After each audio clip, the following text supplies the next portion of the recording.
And we are back with lesson 11.3. We are multiplying and dividing rational expressions, reviewing some vocab.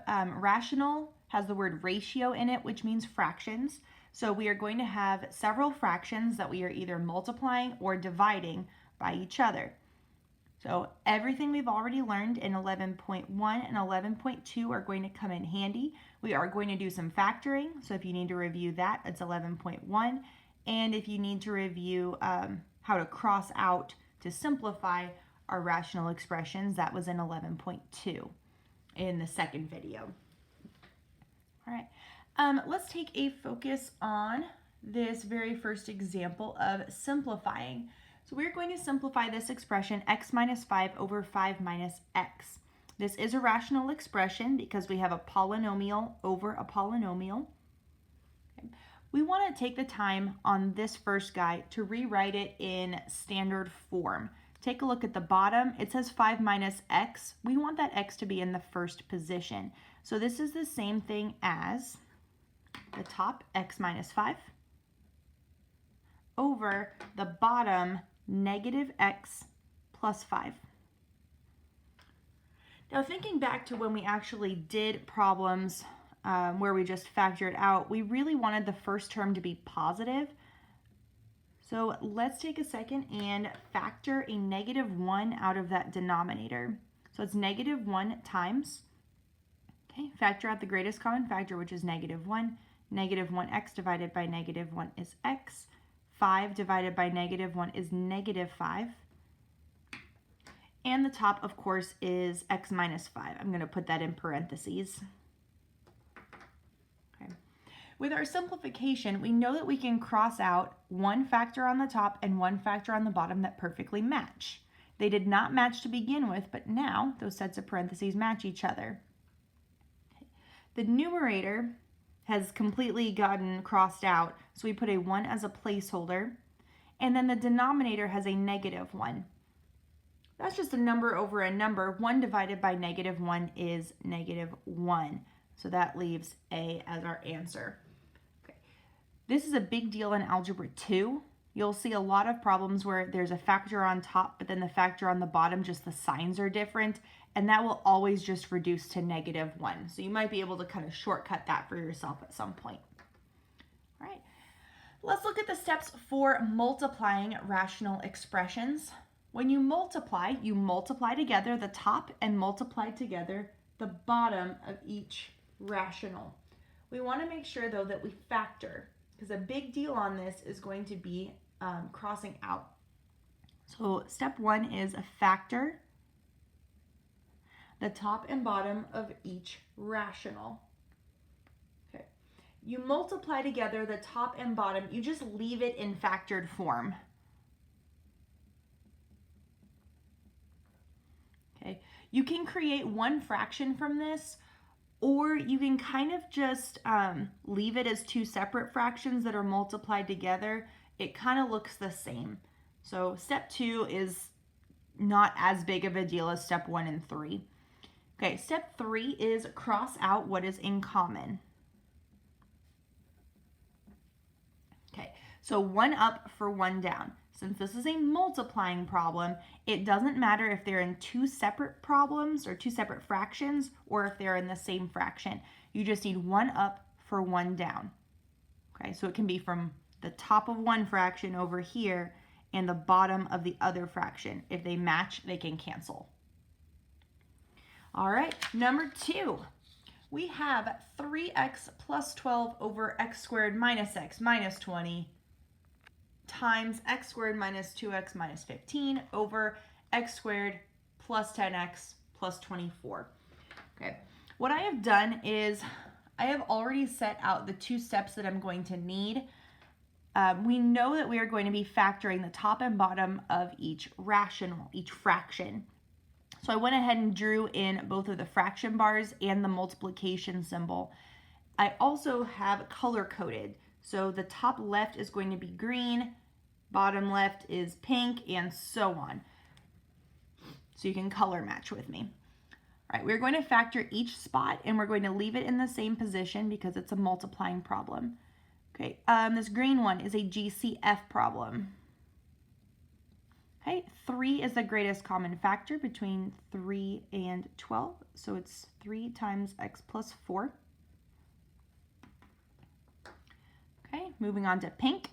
There's 3 terms. That's a trinomial. It's a quadratic. This is going to be a quadratic shortcut or a trinomial shortcut. Okay, so that means that we're going to end up with parentheses times parentheses. The first position is x for both of them. Big term is negative. Signs are different, so the small one's going to be positive. Looks like positive 4 and negative 5 are the two numbers that add up to negative 1 and multiply to get negative 20. Orange. Okay, this is another quadratic trinomial, so it's a trinomial shortcut.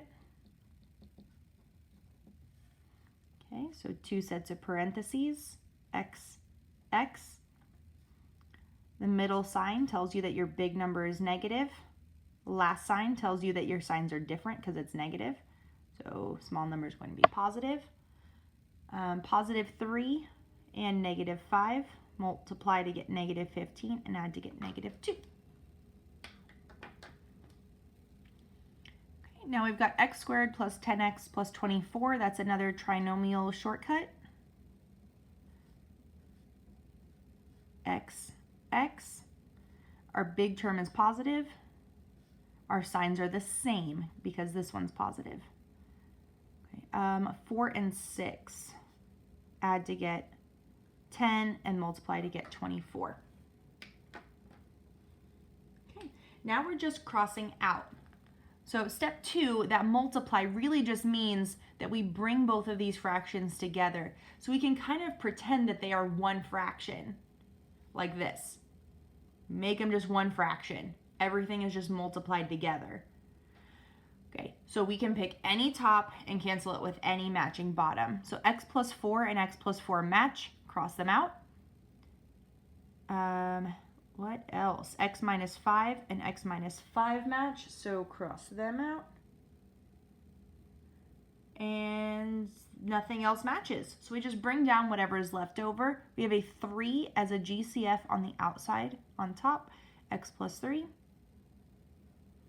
On the bottom, our remaining factors are x plus 4 and x plus 6. Okay, things to remember. You can only cross out whole parentheses that perfectly match. So if their signs are different, can't cross them out. You cannot cross out individual little x's. You cannot cross out a GCF with something that is inside. So if this was an x plus 3 down here, that 3 and that 3 would not cross. It's got to be whole parentheses. Okay, this is our final answer. Do not multiply it out. That's doing more work than you need to. Number 3, similar problem, same color scheme. First part of that first fraction, there is a GCF, it is negative 10. So we're going to take a negative 10 and divide it out from both of those terms up there. Negative 10x divided by negative 10 is x. Negative 20 divided by negative 10 is positive 2. Denominator is a shortcut problem, trinomial shortcut. Okay, so x and x. Big number is positive. Small number has a different sign, so negative. Looks like negative 2 and positive 3 will fit. Negative 2 plus 3 is positive 1, and negative 2 times 3 is negative 6. Of course, if you need to make a chart to figure out these numbers, you're more than welcome to. You just multiply your first number times your last number, and that's the number that goes on top of your chart. And then you find the two numbers that add up to positive 1. Just do that way off to the side. Don't do it inside your other work. Okay, numerator, second fraction. This is two terms. They're both perfect squares, so this is a difference of squares problem. Two sets of parentheses, 1 plus 1 minus. take the square root of each piece. So square root of x squared is x. That's the first position on both. Square root of 4 is 2. Second position on both. Denominator. This guy is going to be a two-step problem. First off, there is a GCF. The GCF is 2. So I'm going to rewrite that right here real quick. 2 times x squared minus 4x minus 12. Okay, so that's just factoring out the greatest common factor. The next thing we have to do is look inside. X squared minus 4x minus 12 is a trinomial shortcut. So this took 2 steps, GCF first and then trinomial shortcut. Okay, the trinomial shortcut does not affect the 2, the GCF. So we're going to copy that 2 straight down into here. And then we're going to take that trinomial, whatever was inside. It is a shortcut because this is an x squared. So we put x and x. Our middle sign is negative, so our big number is negative. Last sign is negative, so our signs are different, meaning the small number is positive. The two numbers that will add together to get -4 and multiply to get -12 are going to be +2 and -6. All right, and now it's cross-out time. We have an x minus 2 on the bottom and an x minus 2 on the top. We have an x plus 2 on the bottom, and we could pick either of these x plus 2's from the top. It doesn't matter. I'm going to pick this one over here. Okay, so one from the bottom, one from the top. Okay, not both from the top. Okay. Another thing that we haven't gotten to do yet is take a look at our GCF. So we have a -10 GCF up here and a +2 down here. We can reduce those. -10 over 2, or -10 divided by 2, is -5, or -5 over 1. So we're going to put a -5 from the GCF up there. Okay, -10 divided by 2 is -5. Okay, you're welcome to put the 1 on the bottom, but it's not necessary. All right, what else is left? On top, we have an x plus 2. On the bottom, we took care of that 2 already. We have an x plus 3. And we have an x minus 6 that's not crossed out. And that is all we can do. Everything has been simplified. Stay tuned for the second video of 11.3.